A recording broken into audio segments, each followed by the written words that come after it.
Hi friends, welcome to Beginners Cooking A to Z channel.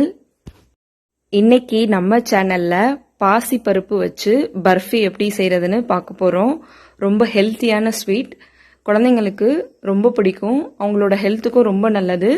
இப்போ வாங்க இது எப்படி செய்யறதுன்னு பார்க்கலாம். ஃபர்ஸ்ட் 100 கிராம் பாசி பருப்பை தண்ணியில் ஊற வச்சிருக்கேன். ஒரு 2 மணி நேரம் இது ஊறட்டும். 2 ஹவர்ஸ்க்கு அப்புறம் தண்ணியை நல்லா ஃபில்ட்ரு பண்ணிவிட்டு பாசிப்பருப்பை மட்டும் ஒரு மிக்சி ஜாரில் ஆட் பண்ணிவிட்டு 1/4 கப்புக்கும் குறைவாக வாட்டர் ஆட் பண்ணி பிளெண்ட் பண்ணி எடுத்துக்கோங்க. இந்த மாதிரி நைஸாக கிரைண்ட் பண்ணி எடுத்துக்கோங்க.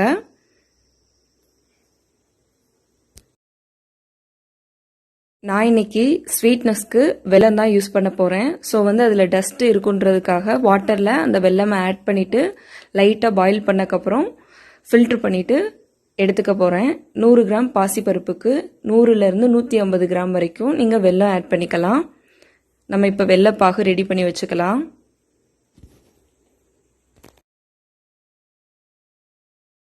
வெல்லம் நல்லா வாட்டரில் கரைஞ்சிருச்சு. இப்போ இதை ஆஃப் பண்ணிவிட்டு நம்ம ஃபில்ட்ரு பண்ணி எடுத்து வச்சுக்குவோம். நம்ம பிளெண்ட் பண்ணி எடுத்து வச்சுருந்த அந்த பாசிப்பருப்பு மாவு நான் தனியாக ஒரு பவுலில் எடுத்து வச்சுருக்கேன். இப்போ ஒரு பேன் எடுத்துக்கோங்க. பேன் நல்லா ஹீட் ஆனதும் 1/4 கப் அளவு, அதாவது 50 ml அளவு நெய் ஆட் பண்ணிக்கோங்க. நெய் நல்லா உருகுனதும் நம்ம அந்த கிரைண்ட் பண்ணி எடுத்து வச்சுருக்க அந்த பாசிப்பருப்பு மாவை நம்ம இதில் கொஞ்சம் கொஞ்சமாக ஆட் பண்ணி நல்லா கிண்டணும். நான் வீடியோ எடுக்கிறனால மொத்தமாக ஆட் பண்ணிவிட்டு நீங்கள் கொஞ்சம் கொஞ்சமாக ஆட் பண்ணி நல்லா மிக்ஸ் பண்ணிகிட்டே இருங்க. லோ ஃப்ளேமில் வச்சுட்டு நல்லா மிக்ஸ் பண்ணுங்கள் கொஞ்ச நேரத்துக்கு. நெய்யில் அந்த மாவு நல்லா மிக்ஸ் ஆகி இந்த மாதிரி ட்ரையாக இருக்கணும், உதிரி உதிரியாக வர்ற மாதிரி. அந்த மாதிரி ஸ்டேஜ் வந்தோடனே நம்ம அந்த வெள்ளைப்பாகு ரெடி பண்ணி வச்சுருக்கோம்ல, ஃபில்ட்ரு பண்ணி வச்ச பாகு, அதை இதில் ஆட் பண்ணிக்கோங்க.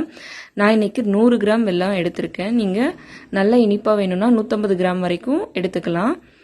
உங்களுடைய ஸ்வீட்னஸ்க்கு ஏற்றாப்புல நீங்கள் ஆட் பண்ணிக்கோங்க. இப்போ மறுபடியும் நல்லா ட்ரை ஆயிருச்சு.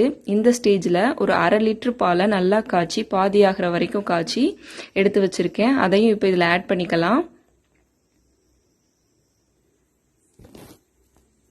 ஆட் பண்ண மில்க் நல்லா ட்ரை ஆகிற வரைக்கும் நீங்கள் இதை லோ ஃப்ளேமில் வச்சு நல்லா மிக்ஸ் பண்ணிகிட்டே இருக்கணும்.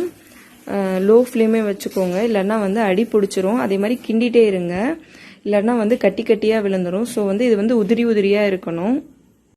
இப்போ ஓரளவு நல்லா கெட்டியாயிருச்சு. இந்த ஸ்டேஜில் ஃப்ளேவருக்காக 3 ஏலக்காயை நல்லா இடித்து ஆட் பண்ணுறேன். உங்ககிட்ட ஏலக்காய் பவுடராக இருந்துச்சுன்னா ஒரு 1/2 டீஸ்பூன் அளவு ஆட் பண்ணிக்கோங்க. ஆட் பண்ணிவிட்டு நல்லா மிக்ஸ் பண்ணிக்கோங்க. நல்லா கெட்டியாகி அது அந்த பேனில் ஒட்டாத மாதிரி ஸ்டேஜ் வர்ற வரைக்கும் நீங்கள் குக் பண்ணணும்.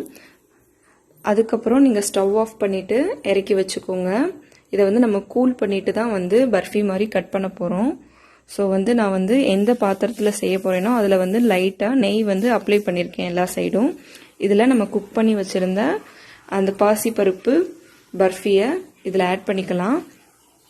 நல்லா கூல் பண்ணணும். ஸோ அதனால் இது ஒரு 1 மணி நேரத்துலேருந்து 2 மணி நேரம் வரைக்கும் நீங்கள் இந்த மாதிரி எந்த பிளேட்டில் எடுத்து வைக்கணுமோ அதில் வச்சுட்டு நல்லா சமப்படுத்திட்டு ஒரு 2 hours அப்படியே வச்சுருங்க.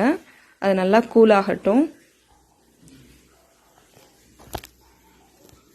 இப்போ டெக்கரேஷனுக்காக பாதாம் அண்ட் பிஸ்தாவை நல்லா நீள நீளமாக கட் பண்ணி மேலே தூவி விடுறேன்.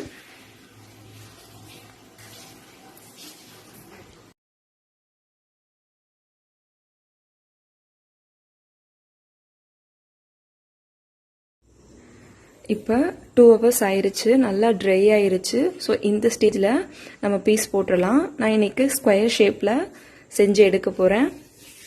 வாங்க இப்போ பீஸ் போட்டுடலாம்.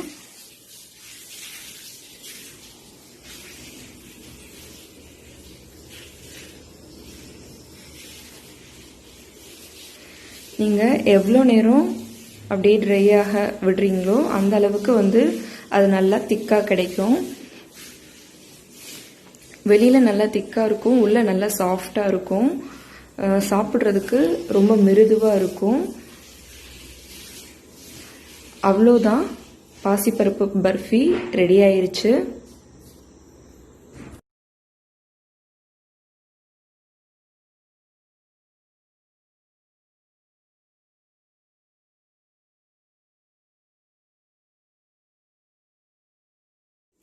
இந்த வீடியோ உங்களுக்கு பிடிச்சிருந்தா லைக் பண்ணுங்க, மறக்காம beginners cooking A to Z சேனலை சப்ஸ்கிரைப் பண்ணுங்க, அப்படியே பக்கத்தில் இருக்க பெல் ஐக்கானை கிளிக் பண்ணுங்க. அப்பதான் நான் எப்பெல்லாம் வீடியோ போடுறேனோ உங்களுக்கு ஒரு நோட்டிஃபிகேஷன் கிடைக்கும், நீங்க மிஸ் பண்ணாம பார்க்கலாம். தேங்க்யூ.